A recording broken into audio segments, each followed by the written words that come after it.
नमस्कार दोस्तों, स्वागत है आप सबका मेरे चैनल कथा डिलाइट पर। आज हम मासिक शिवरात्रि की कथा को सुनेंगे। धार्मिक पौराणिक कथा के अनुसार चित्रभानु नामक एक शिकारी था।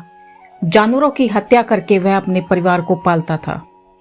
वह एक साहूकार का कर्जदार था, लेकिन उसका ऋण समय पर न चुका सका। क्रोधित साहूकार ने शिकारी को शिव मठ में बंदी बना लिया।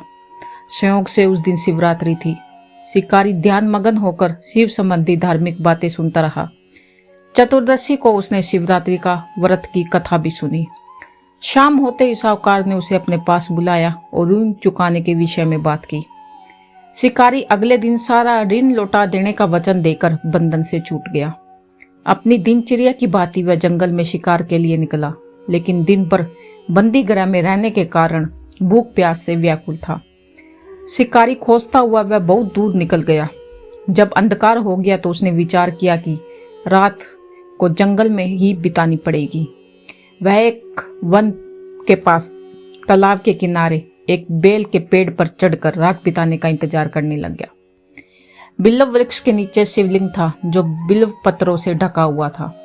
शिकारी को उसका पता न चला। पड़ाव बनाते समय उसने जो टहनियां तोड़ी वो संयोग से शिवलिंग पर गिरती चली गई। इस प्रकार दिन भर भूखे प्यासे शिकारी का व्रत भी हो गया और शिवलिंग पर बेलपत्र भी चढ़ गए। एक पहर रात्रि बीत जाने पर एक गर्भिणी हिरनी तालाब पर पानी पीने पहुंची। शिकारी ने धनुष पर तीर चढ़ाकर जो ही खींचा, हिरनी बोली, मैं गर्भिणी हूं, शीघ्र ही प्रसव करूंगी। तुम एक साथ दो जीवों की हत्या करोगे, जो ठीक नहीं है। मैं अपने बच्चे को जन्म देकर शीघ्र ही तुम्हारे सामने प्रस्तुत हो जाऊंगी, तब तुम मुझे मार लेना। शिकारी ने प्रचंड ढीली कर दी और हिरनी जंगल की झाड़ियों में लुप्त हो गई। उसने दोबारा बाण चढ़ाया और ढीला करने के वक्त कुछ बिल्व पत्थर यानी बेल पत्थर अनायास ही टूटकर शिवलिंग पर गिर गए। इस प्रकार उससे अनजाने में ही प्रथम पहर का पूजन भी संपन्न हो गया। कुछ ही देर के बाद एक और हिरनी उधर से निकली। शिकारी की प्रसन्नता का ठिकाना न रहा। समीप आने पर उसने जैसे ही धनुष पर बाण चढ़ाया, तब उसे देखा हिरनी ने विनम्रता पूर्वक निवेदन किया, हे शिकारी, मैं थोड़ी देर पहले ही ऋतु से निवृत्त हुई हूँ। कामातुर वीर हिरनी हूँ, अपने प्रिय की खोज में भटक रही हूँ। मैं अपने पति से मिलकर शीघ्र ही तुम्हारे पास आ जाऊंगी। शिकारी ने उसे भी जाने दिया। 2 बार शिकार खोकर उसका माथा ठनका। वह चिंता में पड़ गया। रात्रि का आखिरी पहर बीत रहा था। इस बार भी धनुष में लगाकर कुछ बेलपत्र शिवलिंग पर जा गिरे तथा दूसरे पहर की पूजा भी संपन्न हो गई।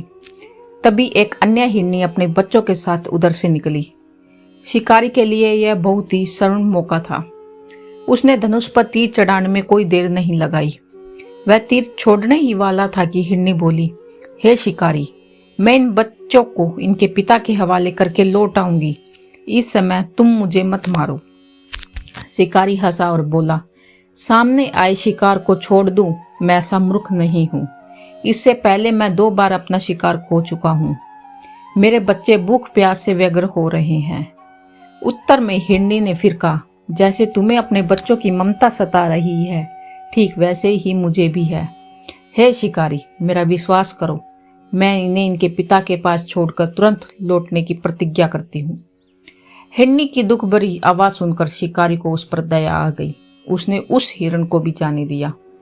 शिकार के अभाव में तथा भूख प्यास से व्याकुल शिकारी अनजाने में ही बेल वृक्ष पर बैठा बेल पत्थर तोड़ तोड़कर नीचे फेंकता जा रहा था। पौ फटने को हुई तो एक हुष्ट पुष्ट मृग उसी रास्ते पर आया। शिकारी ने सोच लिया, इसका शिकार वह अवश्य ही करेगा। शिकारी की तनी देखकर मृग विनीत स्वर में बोला, हे शिकारी, यदि तुमने मुझे पूर्व आने वाली 3 हिरनियों तथा छोटे छोटे बच्चों को मार डाला है, तो मुझे भी मारने में विलंब ना करो, ताकि मुझे उनके वियोग में एक क्षण का भी दुख न सहना पड़े। मैं उन हिरनियों का पति हूँ। यदि तुमने मुझे जीवन दान दिया तो मुझे भी कुछ क्षण का जीवन देने की कृपा करो। मैं उनसे मिलकर तुम्हारे समक्ष उपस्थित हो जाऊंगा। मृग की बात सुनते ही शिकारी के सामने पूरी रात की घटना चक्र घूम गया। उसने सारी कथा हिरण को सुना दी। तब हिरण ने कहा, मेरी तीनों पत्नियां जिस प्रकार प्रतिज्ञाबद्ध होकर गई है, मेरी मृत्यु से अपने धर्म का पालन नहीं कर पाएगी। अंततः जैसे तुमने उन्हें विश्वास पात्र मानकर छोड़ा है, वैसे मुझे भी जाने दो। मैं उन सब के साथ तुम्हारे सामने जल्द ही उपस्थित होता हूँ। शिकारी ने उसे भी जाने दिया। इस प्रकार प्रातः हो गई। उपवास, रात्रि जागरण, शिवलिंग पर बेलपत्र चढ़ने से अनजाने में ही शिवरात्रि की पूजा पूर्ण हो गई। पर अनजाने में ही की हुई पूजन का परिणाम उसे तत्काल मिला। शिकारी का हिंसक हृदय निर्मल हो गया। उसने भगवत शक्ति का वास हो गया। थोड़ी देर बाद वह मृग सपरिवार शिकारी के समक्ष उपस्थित हो गया ताकि वह उनका शिकार कर सके।